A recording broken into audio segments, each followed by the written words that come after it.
விழிகள் மேடையாம் இமைகள் திரைகள்லாம் பார்வை நாடகம் அரங்கில் ஏறுதாம். Oh oh Julie I love you, Julie I love you.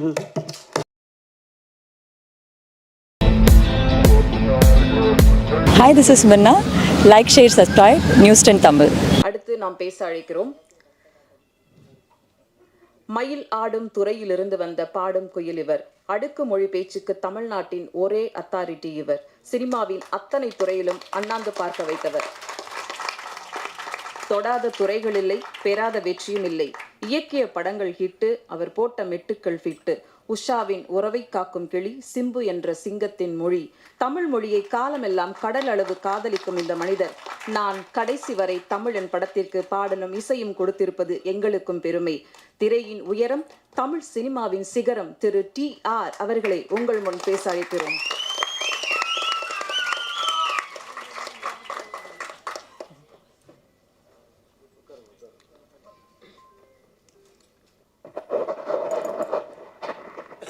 வணக்கம்.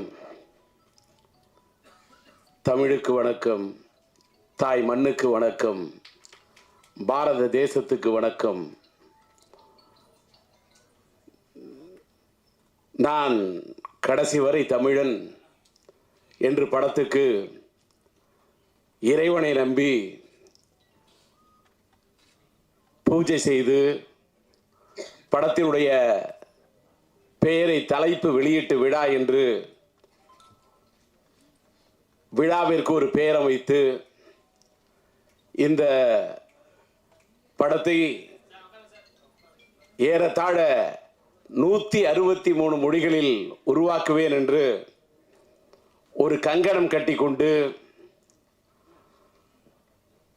தன்னுடைய முதல் திரைப்படத்தை உருவாக்க வந்திருக்கக்கூடிய இந்த படத்தின் தயாரிப்பாளர், எழுதி இயக்கக்கூடிய இனிய நண்பர் MA ராஜேந்திரன் அவர்களே, இந்த நிகழ்ச்சியிலே நான் கலந்து கொள்வதற்கு காரணமாக இருக்கக்கூடிய சிறு முதலீட்டு பட தயாரிப்பாளர் சங்கத்தின் தலைவராக இருக்கக்கூடிய அன்புக்குரிய அண்ணன் அன்பு செல்வன் அவர்களே, சங்கத்துடைய துணை செயலாளராக இருக்கும் என் இனிய நண்பர் தாடி மணி அவர்களே,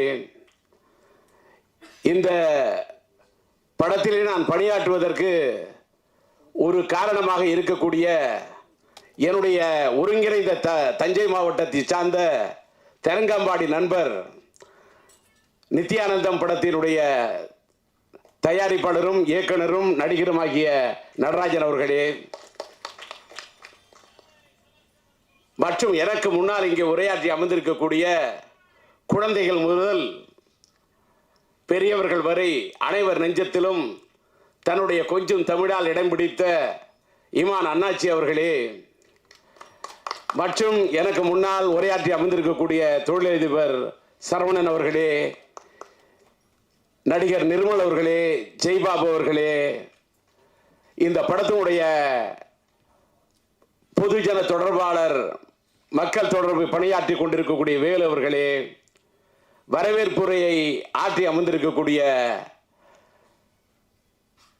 ஏனைய நண்பர்களே, மற்றும் திரைப்பட நடிகர் கராத்தை ராஜா அவர்களே, இங்கே கவிதை தமிழில் உரையாற்றி எல்லோரையும் வரவேற்று பேசிய கவிதா அவர்களே, மற்றும் மேடையில் இருக்கக்கூடிய சிறு முதலீட்டு தயாரிப்பாளர் சங்கத்தின் ஏனைய நிர்வாகிகளே, இங்கே கூடியிருக்கின்ற பெரியோர்களே, என்னை பெற்றெடுக்காத போதும் என்னை பெற்றெடுத்த தாயாக நான் மதிக்கும் என் அருமை தாய்மார்களே, என்னை ஏற்றிவிட்ட ஏலிப்படிகளாம் கரையேற்றிய தோணிகளாம் என்னை வாழ வைக்கக்கூடிய தமிழகத்து ரசிக பெருமக்களே, எனக்கு என்றைக்கும் கை கொடுத்து உதவும் ஊடகத்துறை நண்பர்களே, பத்திரிகை துறை அன்பர்களே, நிழற்படர் கலைஞர்களே, தமிழ் திரையுலகத்தை சார்ந்த ஏனைய கலைஞர்களே, தொழில்நுட்ப கலைஞர்களே, உங்கள் அனைவருக்கும் என்னுடைய காலை நேர வணக்கத்தை தெரிவித்துக் கொள்கின்றேன். நான் இந்த நிகழ்ச்சிக்கு வருவதற்கு காரணம் எல்லாம் வல்ல இறைவன். இறைவனை மீறி எதுவும் இல்லை என்றுதான் நான் சொல்ல வேண்டும். நான் அன்பு செல்வன் அவர்களிடத்தில் சொன்னேன், நான் நேற்று இரவு வரை ஹைதராபாத்தில் இருந்தேன். என்னால் நிகழ்ச்சிக்கெல்லாம் வர இயலாது. நான் கடைசி வரை தமிழன் என்று ஒரு தலைப்பை ராஜேந்திரன் என்பவர் வைத்திருக்கிறார் என்று பார்த்தேன். நான் பேரில் பார்க்கிறேன், திறன், ராஜேந்திரன். ராஜேந்திரன் என்று சொன்னாலே நான் என் பெயரை கூட நினைக்க மாட்டேன். நெஞ்சை நிமிர்த்தி நிற்கக்கூடிய அந்த தஞ்சை கோபுரத்துக்கு சொந்தக்காரனாம். சோழக்கொடியை, அந்த புலிக்கொடியை உருவாக்கி உலகம் எங்கும் படையெடுத்து சென்ற அத்தனை நாட்டுக்கு யானைப்படை என்றும் குதிரைப்படை என்றும் காலாட்படை என்றும் அத்தனை படையை நிறுவி ஒரு மாமன்னனாக, மாவீரனாக, ஒரு பேரரசனாக உலகத்திலேயே தமிழ் கொடியை நாட்டிய ஒரே பேரரசன் அந்த ராஜராஜ சோழன். அவன் இன்றெடுத்த மகன் ராஜேந்திரன். அந்த ராஜேந்திரனை மீறி யாருக்காவது திறன் இருக்க போகிறதா? அந்த ராஜேந்திரனுடைய பெயரை தான் என் தந்தையார் எனக்கு விஜய ராஜேந்திர சோழன் என்று பெயர் வைத்தார். அந்த ராஜேந்திரன் என்று சொன்னாலே திறன். அது திறன். திறன் என்று சொன்னால் திறமை. ராஜேந்திரன் இடத்தில் திறன் இருக்கின்றது. இல்லை என்று சொன்னால் மேடையை பார்த்ததுமே, ஒளிபெருக்கியை பார்த்ததுமே சில பேருக்கு வருது நடுக்கம், சில பேருக்கு வருது மயக்கம், பேசுறதுக்கு வருது தயக்கம். ஆனால் அதை மீறி அவர் பேசினார் பாருங்க. முதல் பட இயக்குனர், அறிமுக இயக்குனர். தமிழில் தமிழை எத்தனை தமிழ் என்று சொல்வது? செந்தமிழ் என்று சொல்லவா, தீந்தமிழ் என்று சொல்லவா, பைந்தமிழ் என்று சொல்லவா, மென் தமிழ் என்று சொல்லவா, தென் தமிழ் என்று சொல்லவா, தேன் தமிழ் என்று சொல்லவா, கொஞ்சம் தமிழ் என்று சொல்லவா, கொள்ளை கொள்ளும் தமிழ் என்று சொல்லவா, நெல்லை தமிழ் என்று சொல்லவா, இல்லை பிள்ளை தமிழ் என்று சொல்லவா, தெள்ளு தமிழ் என்று சொல்லவா? அது தமிழ். அல்ல அல்ல குறையாது, சொல்ல சொல்ல மாளாது, கட்டினால் வரும் பாமாலை. தமிழ் தாய்க்கு என்னால் போட முடியும், என்னால் நான் சுட்ட நினைக்கிறேன் பூமாலை. பாக்கள், அந்த தாய்க்கு கொட்ட நினைக்கிறேன் பூக்கள். கொண்டு வரவில்லை பூக்கள், என்னிடத்தில் இருப்பது தமிழ் பாக்கள். அதை தவிர இந்த படத்தோட டைட்டில் அவர் சொன்ன உடனே இங்க நடராஜன் சொன்னாரு, அன்புச்செழியன் சொன்னாரு, நான் அண்ணாச்சி சொன்ன மாதிரி நான் படத்துக்கு இசையமைத்து, நான் பண்ணாரி அம்மன் படத்துக்கு பிறகு இசையமைப்பது நிறுத்திவிட்டேன். இந்த படத்துக்கு நான் இசையமைப்பதற்கு ஒரே காரணம், எல்லாரும் இங்க ஊடகத்துறையினர் தப்பா எடுத்துக்கூடாது, நான் அந்த தமிழ் என்ற ஒரு டைட்டில் மட்டும்தான், அந்த ஒரே ஒரு வார்த்தை. அந்த இங்க பாருங்க, கண்ணு கலங்குதுன்னா சொன்னா சில பேருக்கு தான் விளங்கும். என் பக்கத்தில் பத்திரிகையாளர் பழனிக்குமார் உட்கார்ந்தார். பழனிக்குமார் என்று சொன்னால் தினத்தந்தி பத்திரிகையில் என்னுடைய செய்தி என்று சொன்னால் அவ்வளவு இதாக போடக்கூடிய அந்த பழனிக்குமாராக இருக்கட்டும், தேவி செந்தில்குமாராக இருக்கட்டும், அந்த ரெண்டு பேரும் பழனிக்குமார் என்று சொன்னால் முருகன், செந்தில் என்று சொன்னால் முருகன். இந்த படத்தோட பிஆர்ஓ வேலு, வேலு என்றால் முருகன், முருகன் என்றால் தமிழ், தமிழ் கடவுள். செவ்வாய், முருகன் என்று சொன்னால் செவ்வாய், பேசுகிறது இவ்வாய். முருகா நீ அழைத்தால் வருவாய், நீ அருள் தருவாய், உன் அருளால் தான் எனக்கு வாழ்க்கையிலே வருவாய். இப்படி பேசுகிறது என்று சொன்னால் இந்த தமிழை பேசுவதால் இது ஆகியது திருவாய், இல்லை என்றால் இது வெறும் வாய். தமிழ் தாயே, நான் இப்படி பேசும்போது நீ ஆனந்தம் உருவாய். தமிழ் கடவுள் முருகன்.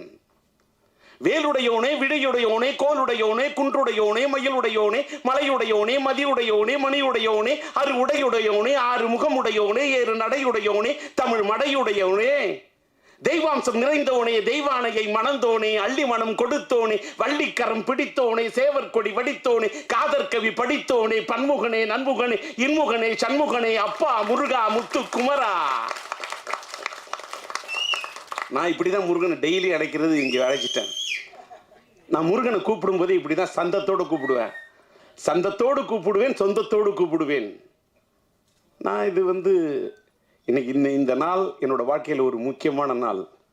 நான் இன்னைக்கு வரத்துக்கு இந்த படத்துக்கு ஒத்துக்கிறதுக்கு காரணமே, நான் தமிழ்னு சொன்னேன், இந்த டைட்டில்னு சொன்னேன். நான் ஆனால் ஒருத்தர் ராஜேந்திரன்ட்ட ஒன்று சொன்னேன். ராஜேந்திரன்ட்ட பிடிச்சது எனக்கு பிடிவாதம். என்னன்னு கேட்டா, நான் கூட ஒரு ரொம்ப பிடிவாதக்காரன். ஒரு காலத்தில் ரொம்ப பிடிவாதக்காரனாக இருந்தேன். ரொம்ப ரொம்ப பிடிவாதக்காரனாக இருந்தேன். இப்போ நான் 60 தாண்டின பிறகு கொஞ்சம் பக்குவப்பட்டுட்டேன். இப்போ நான் கொஞ்சம் பழமாயிட்டேன். பழம் என்றால் நான் சொல்வது பழம் எம்பெருமான் முருகப்பெருமான் தந்த அந்த ஞானப்பழம். என்னிடம் இருப்பது கானப்பழம். முருகனை அடைத்தால் கானத்தில் பாடுவேன். ஒரு பெண்ணிடம் இருப்பது நாணம். நாணம் இருந்தால் தான் பெண்ணுக்கு அழகு. கானம் இருந்தால் தான் கலைஞனுக்கு அழகு. வானம் இருப்பதால் தான் இத்தனை கோள்கள். மனிதனுக்கு தானம் வேண்டும், நிதானம் வேண்டும். அந்த நிதானத்தை தந்தது இந்த வயது. ஒரு காலத்தை கடந்த பிறகு ராஜேந்திர புடிவாதம்னு எதுக்கு சொல்ல வரேன்னு சொன்ன சுத்தி வரேன். என்னப்பா கடைசி வரை தமிழன் டைட்டில் வச்சிருக்கேன். நான் கூட உயிர் உள்ளவரை உஷான் தான் வச்சேன். நீ கடைசி வரை தமிழன் சொல்றிய, உயிர் உள்ளவரை தமிழன் சொன்னா என்னன்னு கேட்டேன். இல்லை சார், எனக்கு கடைசி வரை தமிழன் தான் பிடிச்சிருக்கு. இல்லை சார், வரை என்று சொல்லுங்க. உயிர் இருக்கும் வரை தமிழன் சொல்லுங்க. உயிர் உள்ளவரை தமிழன் என்று சொல்லுங்க. உணர்வு இருக்கும் வரை தமிழன் என்று சொல்லுங்க. மூச்சு இருக்கும் வரை தமிழன் என்று சொல்லுங்க. பேச்சு இருக்கும் வரை தமிழன் என்று சொல்லுங்க அப்படின்னு சொன்னேன். இல்லை சார், இல்லையா, நான் கடைசி வரை தமிழன் என்று. இந்த தலைப்பு எனக்கு பிடிச்சிருக்காரு. அவர் சொன்ன தலைப்பு எனக்கு தந்தது மலைப்பு. ஆனால் தமிழன் என்றால் எனக்கு இனிப்பு. சரி, இசையமைக்கணும்னு சொல்லும்போது நான் பண்ணாரியம்மனுக்கு பிறகு அண்ணாச்சி சொன்ன மாதிரி நீங்க படத்துக்கு இசையமைப்பது என்னாச்சு என்று கேட்டார் இமான் அண்ணாச்சி. என்னாச்சு அப்படின்னு சொன்னா, பண்ணாரியம்மனுக்கு பிறகு நான் இசையமைக்கல அப்படின்னு சொன்னா, ஒரு படத்துக்கு இசையமைக்குன்னு சொன்னா என்னோட படம், நான் அவ்வளவு என் படங்களை சொல்லி என்னோட புராணம் படத்துக்கு நான் வரல. ஒரு படத்துக்கு இசை என்பது ரொம்ப இன்னைக்கு சொல்றோம். ஒரு பாட்டுக்கு ராகத்துக்கு வேணும் தாளம். ஒரு படத்துல பாட்டு போட வைக்கணும் தாளம். அப்பதான் அந்த படம் வசூல்ல பண்ணும் ஜாலம். இதற்கு உதாரணம் என்னுடைய கடந்த காலம், எனக்கு முன்னாடி வாழ்ந்த முன்னோடிகளின் கடந்த காலம். இந்த விழாவுக்கு வாழ்த்துவதற்காக வர இருந்தார் நம்முடைய கலைமாமணி, நம்முடைய பைரவி பிலிம்ஸுடைய அவர் நம்ம கலைஞானம் ஐயா. அவர் கலைஞானம் ஒரு கலையில் அவர் வந்திருந்தாருன்னா பேச வேண்டியது. சினிமா உலகத்தில் முன்னேறனா ஒன்று கலை இருக்கணும், இன்னொன்று ஞானம் இருக்கணும். கலைஞானம் இல்லாமல் சினிமா உலகத்தில் தெரிய நிற்க முடியாது. வானம் இல்லாமல் நிலா இல்லை, சூரியன் இல்லை. வானம் இல்லாமல் எந்த கோள்களும் இல்லை. ஞானம் இல்லாமல் எந்த கலையுமே இல்லை. எதுக்குமே ஒரு கலை வேணும். டீ வித்தா கூட கலையோடு விற்கணும். டீ விற்கிறது கூட ஒரு சத்தத்தோடு விற்கணும். டீ டீ டீ டீ டீன்னு சொன்னா கூட அதுல ஒரு தாளம் இருக்கணும். அதாவது டீ சொன்னா ஒரு தாளம், மசாலா டீ சொன்னா ஒரு தாளம், எல்லாத்திலுமே இருக்கணும் ஒரு தாளம். அதுல இருக்கணும் ஒரு குவாலிட்டி. அதை சொல்றதுக்கு வேணும் ஒரு எபிலிட்டி. மனிதனுக்கு வேணும் ஒரு வயபிலிட்டி. மனிதனுக்கு வேணும் ஒரு பிளெக்சிபிலிட்டி. இதெல்லாம் இந்த எபிலிட்டி எல்லாம் இருந்தாதான், அந்த வயபிலிட்டி இருந்தாதான், அந்த எபிலிட்டி இருந்தாதான் லைஃப்ல ஒரு கிரெடிபிலிட்டி வேணும். எல்லாத்துலயுமே இப்படி குவாலிட்டி, இப்படி வாழ்க்கையில் இருக்கணும். பல டீ இருந்தா மட்டும்தான் மனிதன் முன்னேற முடியும். நான் கூட இங்க நின்று பேசுறேன்னு சொன்னா எனக்கு யாரோட பேர் சொல்லணும்னு சொல்லிட்டு கார்டெல்லாம் கொடுத்தாங்க. நான் விசிட்டிங் கடை எனக்கு கிடையாது. நான் கார்டே பார்த்தது கிடையாது. நான் காடை நம்பி பிறந்தவன், காடை நம்பி பிறந்தவன் இல்ல. I believe only the God.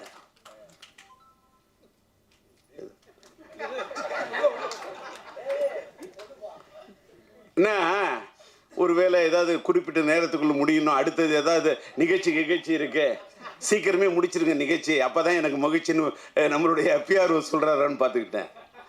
நான் மேய்க்க பிடிச்சிரு 3 நாளாவது பேசுறதே இல்லை.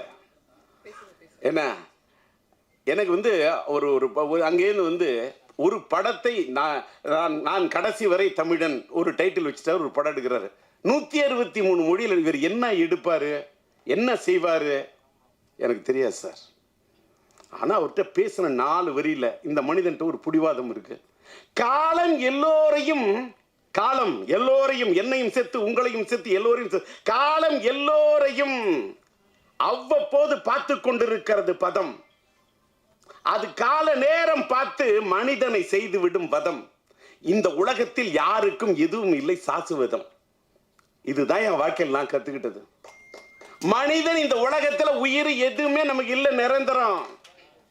மனிதன் வாழும்போது அவனுடைய கொள்கையில், அவன் லட்சியத்தில், அவன் உணர்விலே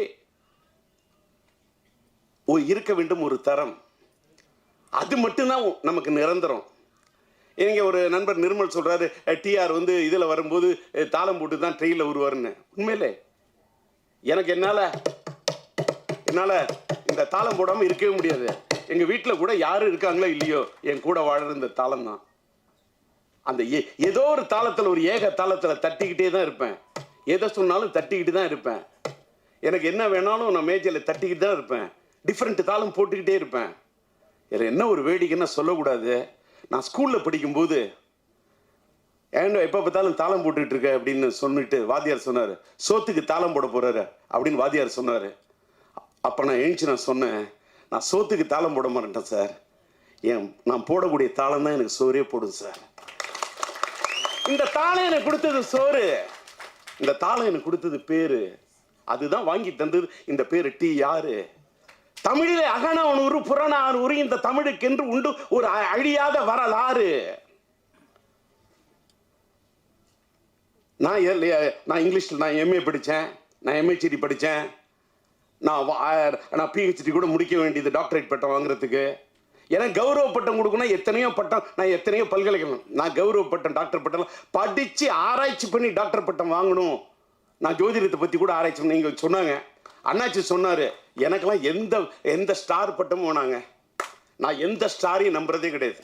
நான் நம்புறது ஒரே ஒரு ஸ்டார், என்னன்னு கேட்டா வானத்தில் உதிக்கக்கூடிய அந்த ஸ்டார், அந்த நட்சத்திரம்.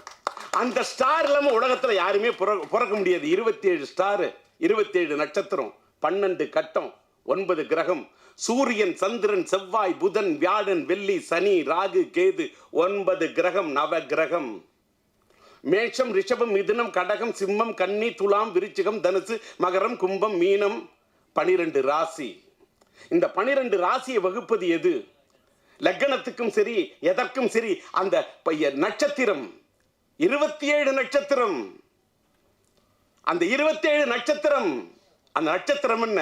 அஸ்வினி, பரணி, கிருத்திகை, ரோகிணி, மிருகசிஷம், திருவாதிரை, புனர்பூசம், பூசம், ஆயில்யம், மகம், பூரம், உத்திரம், அஸ்தம், சித்திரை, சுவாதி, விசாகம், மனுஷம், கேட்டை, மூலம், பூராடம், உத்திராடம், திருவோணம், அவிட்டம், சதயம், பூரட்டாதி, உத்திரட்டாதி, ரேவதி. 27 நட்சத்திரம். இந்த நட்சத்திரத்தை வச்சுதான் ஒரு நட்சத்திரத்துக்கு 4 பாதம். 27 கூட்டினா 9. ஒரு நட்சத்திரத்துக்கு 4 பாதம். 27 × 4 108. அதை கூட்டினா 9. நான் வச்ச படத்தோட டைட்டில் பெரும்பாலும் நம்பர் 9. நவரசம் 9, நவகிரகங்கள் 9, நவதானியங்கள் 9. உலகத்துல மேக்சிமம் பார்த்தா எல்லாம் 9. 1 5 9 தட்ஸ் கால்ட் தி கோணம், திரிகோணம். 1 4 7 10 அது கேந்திரம். ஒரு கேந்திராதிபதி கோணத்தில் ஏறினாலோ, ஒரு கோணத்துக்கு அதிபதி கேந்திரத்தில் ஏறினாலோ ராஜயோகம்ன்றான். இப்படி ராஜேந்தர் பேசுறேன்னு சொன்ன காரணம் என்னோட ஸ்டார். நான் பிறந்த ஸ்டார். நான் பிறந்தது மாயவரம். நான் வாங்கி வந்தது மாயவரம். இன்றைக்கு என்னுடைய மாயவரம் மயிலாடுதுறையிலே மயிலாக மாறி அந்த சிவனுக்கு பூஜை செய்தாலே அவையாம்பிகை மயில் ஆடும் துறை மயிலாடுதுறை. இந்த மயிலாடுதுறையிலே இந்த மாயூரநாத சாமிக்கும் அவையாம்ப கோயிலிலே இன்றைக்கு கும்பாபிஷேக பூஜை. அங்கே கும்பாபிஷேகத்துக்கு சென்றால் அங்கே அபிஷேகம். நான் மயிலாடுதுறைக்கு செல்ல முடியவில்லை. அந்த கூட்டத்தில் செல்ல வேண்டும் என்று மனசு துடிக்கிறது.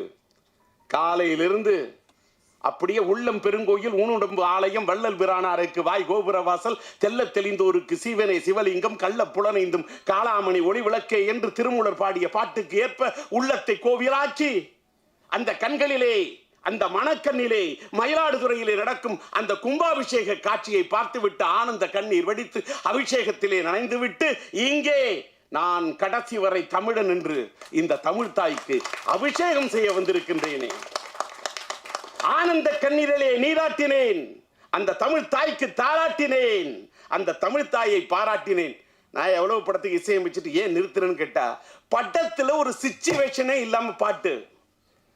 மேக்சிமம் இங்கிலீஷ் பாட்டை வெட்டி ஒட்டுறது பாட்டு. பாட்டுல வந்து வரியே கேட்க கூடாது, சத்தம். சங்கீதமா சத்தமா?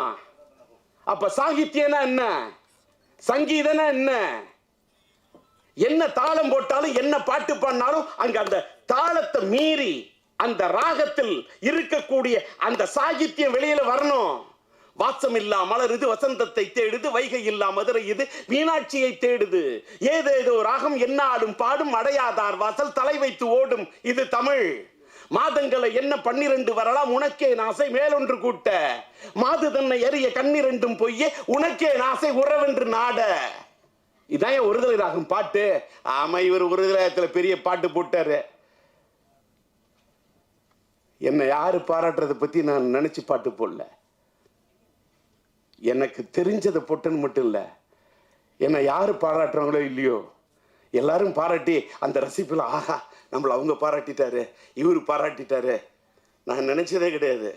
என்னோட தாயோட தாலாட்டை தவிர எனக்கு எந்த தாலாட்டும் பிடிக்காது. என்னோட தாயோட தாலாட்டை தவிர எனக்கு எந்த பாராட்டும் பிடிக்காது.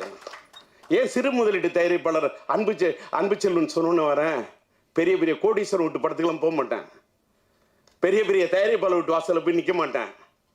யார்கிட்டையும் கை கட்டி எனக்கு ஏதாவது சான்ஸ் தரீங்களான்னு கேட்க மாட்டேன். ஆங்கிலத்தில் ஒரு பழமொழி சொல்லுவான், why the Mohammedan should go to the mountain should come to the Mohammedan.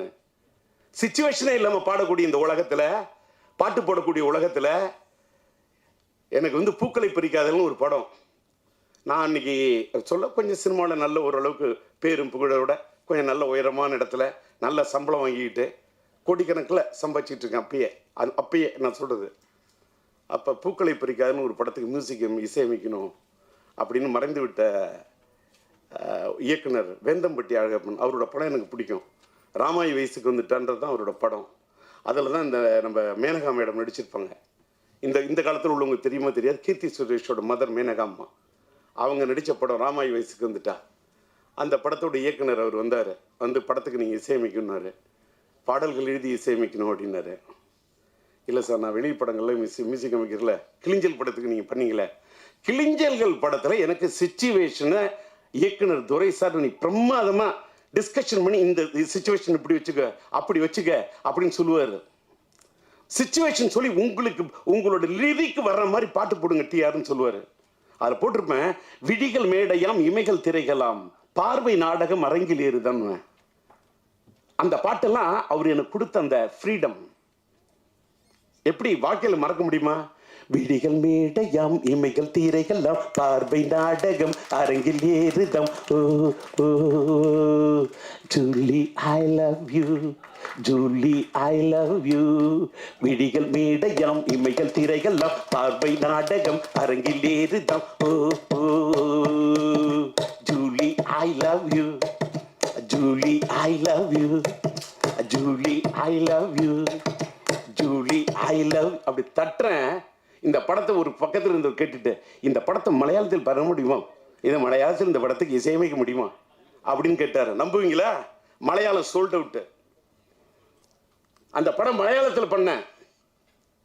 எதுக்கு சொல்ல வரேன், ஒரு பாட்டு போடுறேன்னு சொன்னா சும்மா என் திறமையை காட்டுறதுக்காக கிடையாது. இன்னைக்கும் குத்து பாட்டு போடணுமா, வெத்து பாட்டு போட மாட்டான். அந்த குத்து பாட்டில் கூட ஒரு அர்த்தத்தோட போடுவேன். இன்னைக்கும் தாளம் தட்ட முடியுது, என்னால முடியுது. ட்ரம் வச்சு அடிக்கிறேன் அவ்வளோ நேரம். ஏன்னா நான் தம் அடிக்க மாட்டேன், ட்ரம் மட்டும் தான் அடிப்பேன். இன்னைக்கு நான் தம்மோட பேசுறேன். தம் அடிக்க மாட்டேன், தண்ணி அடிக்க மாட்டேன், எந்த தப்பு தண்டாவுக்கும் போக மாட்டேன், தனி மனித ஒழுக்கத்தோடு இருக்கிறேன். அதனால நான் என்ன சொல்ல வரேன், எனக்கெல்லாம் சிச்சுவேஷன் இருந்து நல்ல விதமாக பாட்டு இருந்தால் தான் என்னால் பாட்டுக்கு இசையமைக்க முடியும். சும்மா ஒரு பாட்டுக்கு எதை வராங்க நம்ம பொண்ணு ஏன்னா தானே சார் இந்த சிச்சுவேஷன் ஒரு பாட்டு. இப்போ வர சில பேர் என்கிட்ட நான் ஒரு படத்துக்கு இசையமைக்க போனேன். அந்த டைரக்டர்கிட்ட கேட்டேன், சிச்சுவேஷன் என்ன சார்னு கேட்டேன். அவர் 2 பேருக்கு ஒரு டூயட் போட்டுங்க, 2 பேருக்கும் டூயட் போட்டுக்கா சார். ஒரு டூயட்டுன்னு சொன்னால் எந்த சிச்சுவேஷனில் டூயட்டு? ஒரு பொண்ணு ஒரு மனிதன் எந்த கோணத்தில் வேணாலும் பார்ப்பான். ஆனால் வேந்தம்பட்டி அழகப்பன் சொல்கிறாரு, எனக்கு நீங்கள் தான் சார் வேணும்னு. நல்ல சிச்சுவேஷன் பண்ணிட்டு போடுங்க சார். சார் லவ்வை பிரிக்கிற மாதிரி நல்ல லவ்வுக்கு டெப்த் விடு சார். லவ்வுக்கு என்ன டெப்த் வேணுமோ வச்சுங்க சார். லவ்வுக்கு என்ன டெப்த் வேணுமோ வச்சு நீங்கள் சிச்சுவேஷனுக்கு பாட்டு போடுங்க சார். நீங்கள் கொடுக்கக்கூடிய பாட்டை நான் எடுக்கிறேன்னு கொடுத்தாரு சார். சார் நான் பண்ணேன். 2 காதலர்களை பிரிக்கிறாங்க. பூக்களைத்தான் பறிக்காதீங்க, காதலைத்தான் முறிக்காதீங்க. 2 வீட்டில் தியேட்டரில் கிளாப்ஸ் அடிக்கிறாங்க. பூக்களைத்தான் பறிக்காதீங்க. டைட்டில் பாருங்க, பூக்களை பறிக்காதீர்கள். பூக்களைத்தான் பறிக்காதீங்க, காதலைத்தான் முறிக்காதீங்கன்னு படத்துக்கு டைட்டிலே பூக்களை பறிக்காதீர்கள். இந்த தமிழ் வாழ்ந்த இந்த நாட்டில் இன்னைக்கு நான் ராஜேந்திரனுடைய இந்த படத்துக்கு ஒத்துக்கிறது ஒரு காரணம், தமிழில் டைட்டில் வைக்கிறதே பெரிய விஷயம்யா. இன்னைக்கு தமிழில் டைட்டில் வச்சுட்டீங்கன்னா ஒன்று வேற மாதிரியா பார்ப்பாங்க, கண்ணாடி கைட்டி பார்ப்பான். இன்னொன்று தமிழில் நல்லா சுத்தமாக பேசிட்டுனா வேற மாதிரியா பேசுவாங்க, பார்ப்பாங்க. தமிழ்லாம் அப்படிலாம் பேசக்கூடாது. அண்ணாச்சி பார்த்தா, அண்ணாச்சி என்ன அண்ணாச்சி எப்படி இருக்கீங்க, நல்லா இருக்கீங்களா அண்ணாச்சி, இது எங்களோட பழக்கம். ஆந்திராவில் தெலுங்குல பார்த்தாங்கன்னா அவங்க எப்படி பாவனரா பாவனரா ஏவே ராஜேந்திர காரு பாவனரா சொல்றாங்க. தமிழனை பார்த்தா நல்லா இருக்கியா, சௌக்கியமா இருக்கீங்க, நலமா இருக்கீங்களா. செந்தில பார்த்தா நலமா இருக்கீங்களான்னு கேட்டேன். பழனிக்குமாரை பார்த்தா சௌக்கியமா இருக்கீங்களான்னு கேட்கலாம். நலமா இருக்கீங்களா பார்த்தோன்னா வணக்கம் சொல்றேன், ஹாய் குட் மார்னிங். என்ன வெள்ளைக்காரனுக்கு பிறந்திருக்கனா வணக்கம். இங்க கூட வரவேற்புரை ஆற்றி பேசின பொண்ணு தமிழ்ல பேசுற அந்த அம்மா. நான் கடைசியில் எத்தனையோ படத்தையும் இசையமைச்சிருக்கேன், அதில் நான் கடைசி வரை தமிழ் என்று இந்த டைட்டிலுக்கு ஒரு பாட்டு அடித்தா கூட இதுக்கு மியூசிக் அமைச்சது வாழ்க்கையில் பெருமையாக நினைக்கிறேன். நன்றி, வணக்கம். நியூஸ் 10 தமிழ் சேனலுக்கு like, share and subscribe. Thank you.